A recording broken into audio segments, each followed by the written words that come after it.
Welcome to the Texas Democrat Podcast with Thierry Tchenko. This is episode number 8. I'm with Gloria. The conversation today will be about Colin Allred's campaign, What specifically about Colin Allred's campaign? about critiques of Colin Allred's campaign. So we have, over the last couple days, there have been some articles talking about Colin Allred's campaign and the frustration of many Democrats in the state of Texas with Allred's campaign.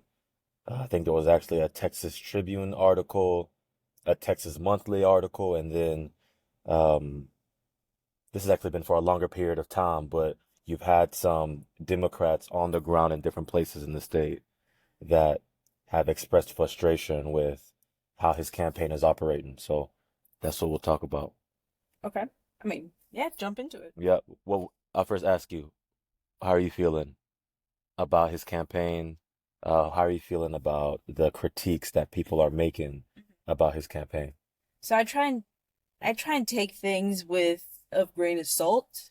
When people critique, I try and think about, have they always supported Colin Allred? Are they just newly starting to support Colin Allred and maybe expect something from him that their other candidate was doing? So I try and look at things objectively as much as I can.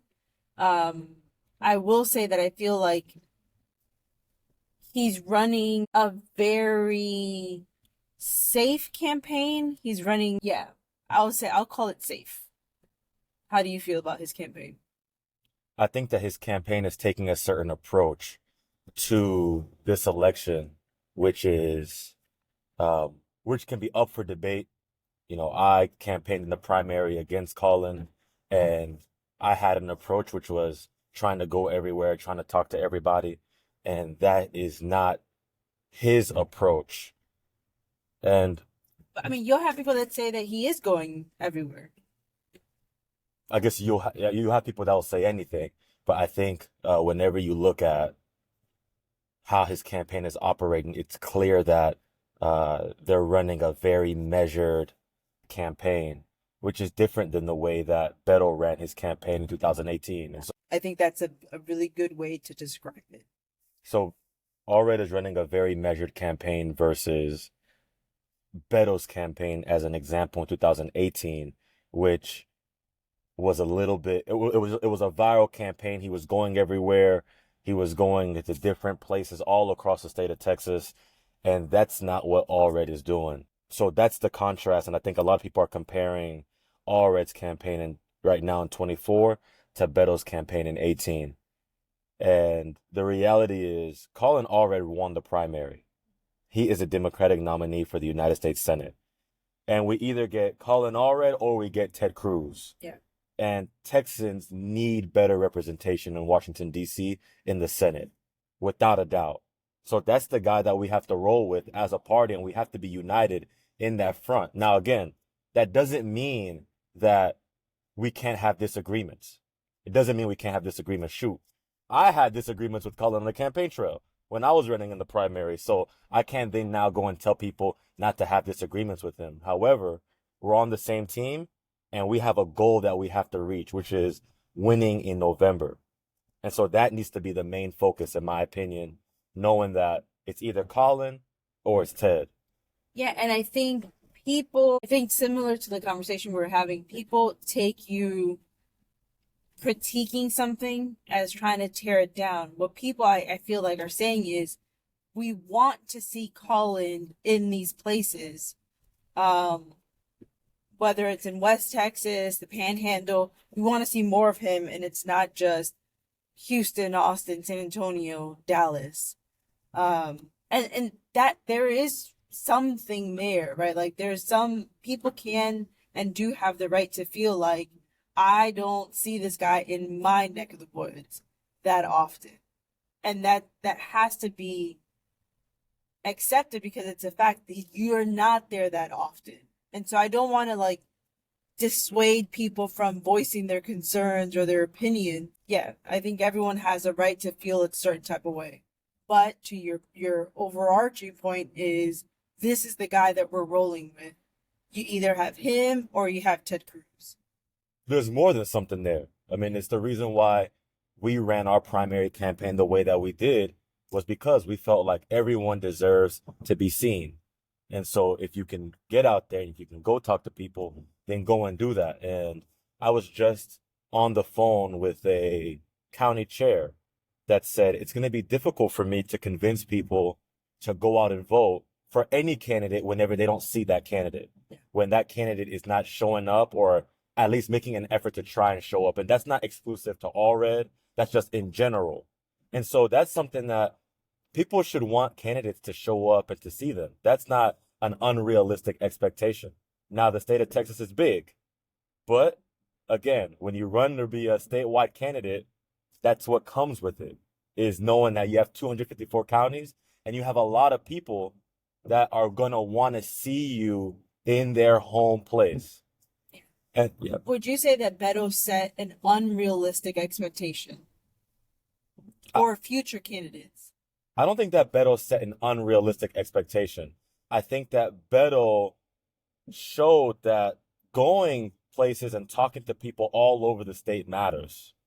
And I think that was an important lesson for us to learn because, and I've been in the game since 2014, that's not always the way that it's been in the state of Texas with candidates. Candidates haven't always gone to different parts of the state to go and talk to people. And I'm talking about specifically rural places in the state. A lot of times folks exclusively went to urban places and then said, you know what, we'll concede to the Republicans the rural parts of the state. And could you do me a favor? When people hear rural, they only think of one geographic area of Texas. When I'm talking about rural Texas, I'm talking about West Texas. And so West Texas looks like Amarillo, Odessa, Midland. I'm talking about Southwest Texas as well, though. So your Fort Stocktons, your Fort Davises, your Rock Springs, your Arizonas. When I'm talking about rural Texas, I'm also talking about East Texas. So your Longviews, your Tylers, your Sulphur Springs, your Cantons, and then even Southeast Texas, you know, when you start going into Orange County, when you're looking at parts of Jefferson County. So that's rural Texas to me. It's not just what I think some people have in their mind of rural Texas, which is specifically, I would say, Northwest Texas. Okay. Yeah, I wanted to make that distinction clear because when you talk about it, it's not just one area, it's a bunch of places in the state. No, rural Texas is the Panhandle. It's far West Texas. It's East Texas. We have a lot of rural parts of the state, and we have a diverse rural population as well. That's right. So, you know, Stuart Williams, someone that we love, says that rural doesn't equal white. And it's very true. You know, whenever you look at some parts of Southwest Texas, and even in the Panhandle, I mean, when we're going to certain parts of the Panhandle, those are largely Hispanic rural counties. And then whenever you go to East Texas, which is also rural, those are Black areas that you're dealing with. So if you had to give people that are feeling a type of way about Colin and kind of like the county chair, right? Like, how do you encourage someone to go out and vote? We either get Ted Cruz or Colin Allred. That's the choice. And so we have to be united. We have to stand together. And whenever we were running on the campaign and I was running against Colin and other people in the primary, all of us, whenever we were in the same setting, we said that we have to be committed to beating Ted Cruz. Yeah. That's the priority. We need to have a Democratic vote in the Senate so that we have some real representation in Texas, in the Senate. That's the priority. So that's what I would say to the person that, you know, is thinking about whether to really go in with Colin Allred or to stand back. But also what I would say is if you feel like the Allred team or any campaign should be running a better campaign, it's okay to feel that way. It's okay to feel that way. I think we sometimes in our party, and I mean, I guess this is in politics in general, have an issue with people critiquing things. Yeah. And I just don't have as big of a problem as some people do. And hopefully I'm consistent with that when people critique me. But I don't have as big of a problem with it. especially because no one's going to run a perfect campaign. And you said it a couple of times already, but you said real representation. Yeah. Republicans would say Ted Cruz is representing me. And obviously, Texas is not just a Democratic state or just a Republican state. So when you say real representation, what do you mean by that? So I did a video yesterday, and in that video, I talked about how Texas ranks last in quality of life rankings. Texas also ranks first in food insecurity. We rank in the bottom third in most metrics that affect everyday people in the state of Texas. So when I say a real representation, it's having somebody in the Senate who's going to be voting on things and hopefully introducing policy that helps attack those issues that we face in the state of Texas. Okay. Yeah. I think people will get confused with real representation. Like I said, because there are Republicans that would say, well, Ted Cruz represents me well. And I would push back on that. I would push back on people saying that Ted Cruz represents them well, unless they're a billionaire in the state of Texas. If you're a billionaire, I'll say, yeah, Ted Cruz is representing real well. But if you're an everyday person that's just going to work, trying to take care of a family, Ted Cruz is not representing you well. And all the data points show that. And that's the Republican Party in the state of Texas as a whole. The last 30 years, when you look at different rankings and you look at charts, it's going like this. Yeah, but people will blame, I mean, this is a conversation for another video, but people will blame Democrats and say Democrats are to blame for the downward trend. And I know your argument would be, well, who's been in power for 30 years? Yeah, that's not even a conversation. Who's been in power for 30 years in the state of Texas? It's been the Republican Party. Yeah. And what I would also say is I don't want to hear about national politics because every other state is also dealing with the same national dynamics that we're dealing with. You get what I'm saying? So at the end of the day, state politics matters too. Statewide leadership matters. Don't then take me to national politics and Biden and Bill Clinton. And there were also some Republican presidents in there too, right? And Republicans have held majorities in the House, in the Senate over the last 30 years as well. So I don't want to hear that. Texas is not being represented well by its Republican leaders, and it hasn't been that way for a long time. What we're telling people is we need better representation. Colin Allred is that better representation up against Ted Cruz. Colin Allred's better than Ted Cruz. Colin Allred is better than Ted Cruz. Period. And so that is, and we need to stand united in that. And again, being united doesn't mean that you agree on everything. Good distinction. Very good distinction. So even in families, even in relationships, in different types of settings, just because you're being united and you're standing united in something doesn't mean that you're always going to agree. And I actually think not agreeing is important in a coalition. Yeah. Being able to get different perspectives is important. But at the end of the day, we have one goal as it pertains to that seat, and that's getting Ted Cruz out of office. I'll ask you this. If you had to point one, because you've seen the chatter for a long time about the Allred campaign post-primary, and I want to repeat, I do not have a problem with people expressing their critiques. I would say for the last year, no one critiqued Colin Allred more than I did on the campaign trail. From the time that we launched our campaign publicly in May to the end of the primary on March 5th, I critiqued Colin Allred more than anybody in the state of Texas. But I understand that he is the Democrat that is representing us because he won. And whenever you win a primary, it's our job as Democrats to be united and stand together. Yeah.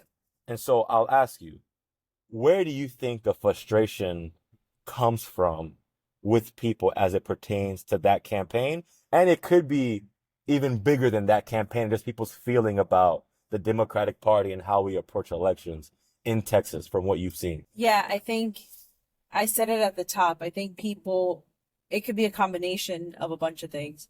There's some people that may have supported other candidates that are still somewhat bitter that their guy lost. And I will say this as a plug, the people that have supported you, that did support you, they are, I would say, like the biggest team players, right? We may disagree with you, but at the end of the day, we're going to do whatever we need to do to help the party because our feelings are bigger than just us. Like it affects everybody around the state. And so I think the frustration comes from people feeling like they're not being heard. Similar to what you said, like you're not coming out to West Texas, outside of like one stop, or you're not going to East Texas. And so I think people may feel like we're not just a photo op. We're actually people that live here, have real issues here. And if you're not here to understand that, how are you going to represent me? And so I think those are fair concerns, fair critiques, that people should have. And it's up to the candidates. You were a candidate. If you heard some stuff, it's up to you to decide, am I going to do something about it? Mm-hmm. And so I think that's where the frustration comes from. People have felt ignored, have felt like Colin Allred is not, and the campaign, not just him, but his campaign is not as approachable as other campaigns have been. Yeah. And earlier this week, I was talking to an elected official in the state of Texas, and they made a really interesting point about the campaign. They said, let's see what happens. Let the campaign play out. And at the end of the day, after the November election, then we can, in some ways, create our think pieces. But that elected official said, let the campaign play out. It's clear that the All Red team has a strategy. Yep. And let that strategy that the All Red campaign has play out. Yeah, there's always going to be a time to do like a post-campaign analysis. We're all going to have our time to do that. But like you said at the top, he won the primary outright. Like there was no question who won that primary. So if that's the candidate that the majority of Democrats in Texas chose, we need to stand behind him and do whatever we can to help him win and get rid of Ted Cruz.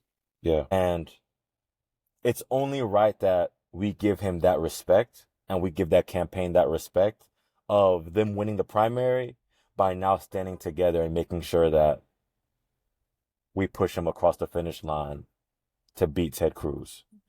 It's only right. All the frustration and intra-party issues that we had, that was fleshed out on March 5th once the primary played out. Yeah. And many could say, many critiqued Allred's approach to the primary when we were running. And he ended up winning, if I'm not mistaken, above 60% of the primary vote to where he didn't have to go to a May runoff. So that strategy worked for him in that context. As the elected official that I talked to earlier this week said, let's see if their strategy works in a general election. But let's support him so that we can get Ted Cruz out of office. And I feel like I'm saying that a lot, but that's important. We've had 12 years of Ted Cruz, and he's failed us. You have Democrats that say that, you have independents that say that, and you have even Republicans that'll say, nah, man, I'm not rocking with this guy. We've had him for way too long, and he doesn't really care about us. Yeah. Facts. Anything else? No, I'm good. Good? You? So what's your final message to Democrats all across the state? Those that are happy with the campaign, those that aren't happy. So just kind of talk broadly to the Democrats in the state of Texas. That's a hard one.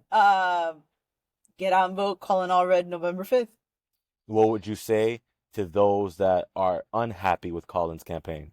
You may not like him, but go out and vote for Colin Allred, November 5th. He's the Democrat on the ballot. He's more aligned with you than Ted Cruz will ever be in terms of helping you with your family, with your bottom dollar. Get out and vote Colin Allred, November 5th. You don't have to love the guy, and you don't have to agree with him 100%. And I'll say this, there is no candidate that everyone loves 100%. Yeah. There's no candidate that's perfect. All of us, including me, I had my imperfections. And oftentimes I knew about the imperfection and the flaws that I had.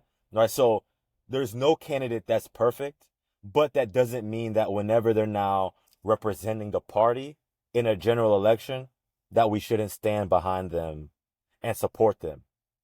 But that can be happening while we express our frustration as well. It doesn't have to be one or the other. Yeah. And I think that we have to get out of that mindset, because even in some of the articles, there were some people that were quoted on the record that I really respect because of the work that they're doing on the ground in their community. So it's not like we can say, oh, well, people are talking from the outside, but they're not really putting in the work. No, some of these people are putting in the work on the ground to help people and advance the party. So I respect that. I respect their opinion, but we got to get it done in November. Yep. Yep. Thank you. That is the Texas Democrat podcast with Thierry Tchenko, episode 8. Let us know what y'all think.